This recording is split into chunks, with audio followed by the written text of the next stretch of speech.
साल था एक 869। दिन 2 अक्टूबर। गुजरात के पोरबंदर शहर में एक बच्चा जन्मा। नाम रखा गया मोहनदास करमचंद गांधी।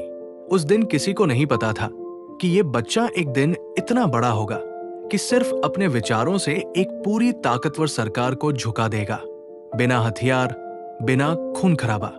गांधी जी के पिता का नाम था करमचंद गांधी। वो पोरबंदर रियासत के दीवान थे, यानी एक तरह से प्रधानमंत्री जैसे। बहुत ईमानदार, सख्त और कर्तव्यनिष्ठ। मां का नाम था पुतलीबाई, एक सीधी, धार्मिक और बेहद संयमी महिला। दिन रात व्रत, पूजा, सेवा, यही उनकी जिंदगी थी। मोहनदास पर मां का बहुत गहरा असर पड़ा। गांधी जी के कुल 4 भाई बहन थे, जिनमें मोहनदास सबसे छोटे थे। गांधी का बचपन आम बच्चों जैसा नहीं था। वो बहुत शर्मीले थे, ज्यादा बोलते नहीं थे। स्कूल में पढ़ाई ठीक ठाक चलती थी, लेकिन एक चीज उनमें अलग थी, वो कभी झूठ नहीं बोलते थे। एक बार स्कूल में मास्टर ने कहा, स्पेलिंग गलत है, बगल वाले से देखकर ठीक कर लो, लेकिन उन्होंने नहीं देखा। मास्टर ने डांटा, लेकिन मोहनदास ने सच नहीं छोड़ा। वहीं से शुरुआत हुई सच्चाई की राह पर चलने की। साल 1883 मोहनदास की शादी कर दी गई। उम्र थी सिर्फ 13 साल। लड़की का नाम था कस्तूरबा, बाद में यही बनी बा। शुरुआत में दोनों के बीच बहुत झगड़े होते थे, लेकिन समय के साथ दोनों एक दूसरे के साथी बन गए। बा ने गांधी जी की हर लड़ाई में उनका साथ दिया। अब पढ़ाई की बारी थी।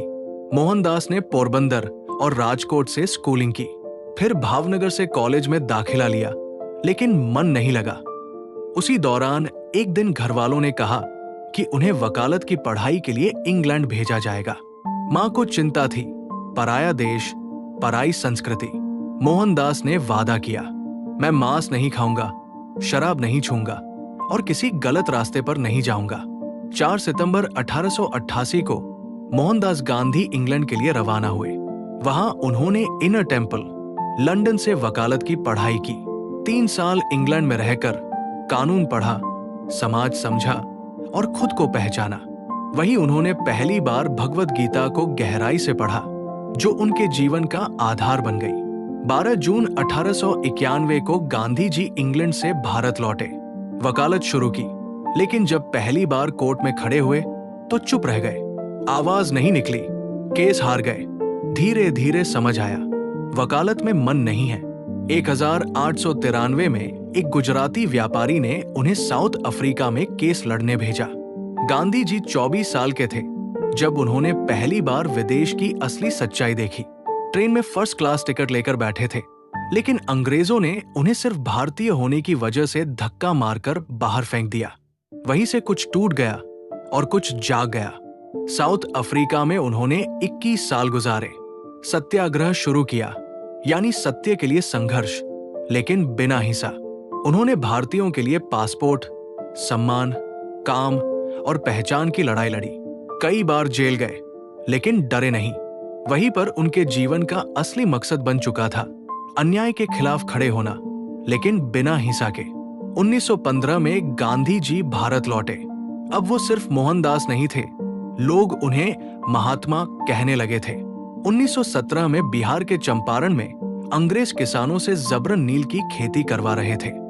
गांधी जी वहां गए, किसानों की बात सुनी और सत्याग्रह किया। किसानों को न्याय मिला और अंग्रेजों को पहली बार एहसास हुआ कि अब ये आदमी रुकने वाला नहीं। 1920 में गांधी जी ने असहयोग आंदोलन शुरू किया। लोगों से कहा, अंग्रेजी शासन का बहिष्कार करो, सरकारी नौकरी छोड़ो, सरकारी स्कूल से बाहर आओ, विदेशी कपड़े जलाओ। पूरा भारत एकजुट हो गया। लेकिन 1922 में चौरी चौरा कांड में जब कुछ लोगों ने पुलिस चौकी जला दी, तो गांधी जी ने आंदोलन तुरंत रोक दिया। उन्होंने कहा, हमें आजादी तो चाहिए, लेकिन हिंसा से नहीं। 1930 में उन्होंने दांडी यात्रा शुरू की। 12 मार्च 1930 को साबरमती आश्रम से पैदल चलकर 240 किलोमीटर दूर समुद्र किनारे पहुंचे और नमक कानून तोड़ा। ये सीधा हमला था ब्रिटिश सत्ता पर और पूरी दुनिया ने इसे देखा। 1942 में उन्होंने भारत छोड़ो आंदोलन छेड़ा। 8 अगस्त 1942 को बंबई से आवाज उठी अंग्रेजों भारत छोड़ो, गांधी जी बोले, करो या मरो। पूरे देश में तूफान आ गया। गांधी जी को गिरफ्तार कर लिया गया। इसी दौरान 22 फरवरी 1944 को उनकी पत्नी कस्तूरबा गांधी का निधन हो गया। वो जेल में थी, गांधी जी के साथ। गांधी जी अंदर से टूट चुके थे, लेकिन बाहर से पहले से भी मजबूत हो गए।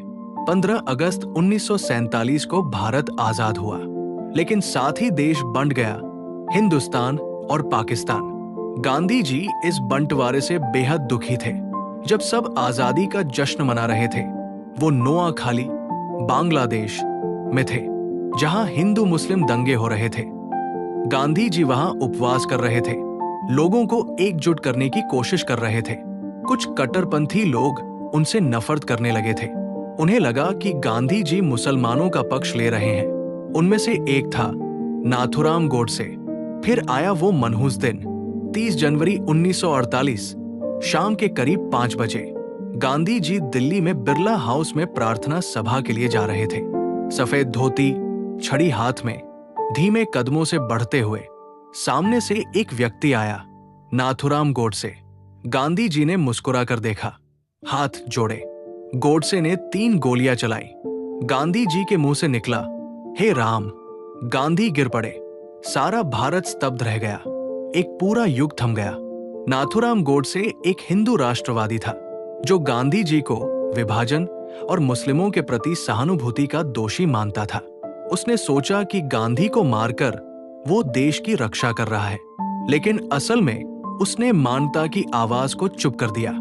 गांधी जी नहीं रहे, लेकिन उनका विचार, उनका जीवन, उनकी आवाज आज भी जिंदा है।